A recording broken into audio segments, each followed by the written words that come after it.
Thinking about volatility, right? So here's kind of how I manage my behavior. So I think the most important thing that you can do is, to Brian's point, you work backwards, right?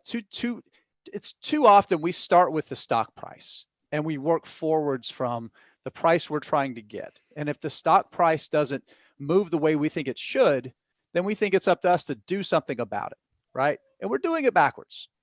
So I learned a long time ago, after losing a lot of money on that lesson, to figure out, what am I trying to do? What are my goals? And my goals are to retire with financial independence. My goal are to have enough money to pay for my kids' college education.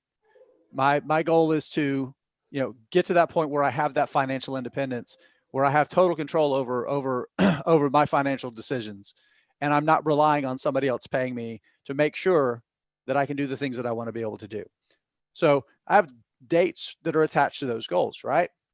So that, number one, makes it a heck of a lot easier to manage to the look at the picture behind Brian there, those sharp jaggy lines in the short term and how it smooths over the long term. It helps me delay that gratification and get to that point. The other thing that I've learned to do is understand my own emotions, right? Understanding the idea that losing money hurts more than gaining money feels good. The bottom line is that if a stock falls 10%, that's going to hurt you more than a stock going up 50% feels good.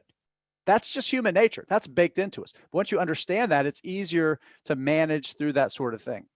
Something else that I do to help me not do dumb stuff when the market is selling off and not do those unforced errors is kind of have a little bit of a plan, right? So one thing I do, number one, retirement savings, college education savings. I have a home payoff, mortgage payoff account that I put money into every month. I make those things rigorous, regular investing events. I buy something every month without fail. Good market or bad market, I invest in something great every single month. Maybe something I already own, maybe something new I've been following, but every single month without fail, I buy something. That works for me. Also keep a small amount of cash. For me, it's 5%. That's the most cash I'll ever have in my investing accounts.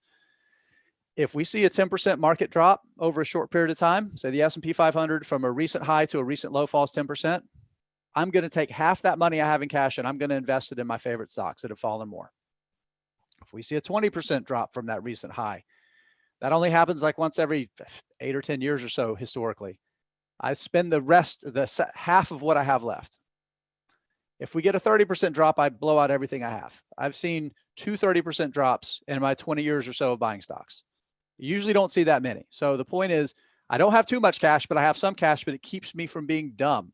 Keeps me from selling stocks when the market's up high just because I feel like I need to be doing something because eventually they're going to fall. I build up my cash over time. I don't sell stocks to raise cash. So that's kind of how I think about it. Some actions that I take that work for me. So I encourage everybody to take the time to figure out something that works for you to help keep you from doing stuff that's dumb and doing the few things that are really smart that pay off the absolute most.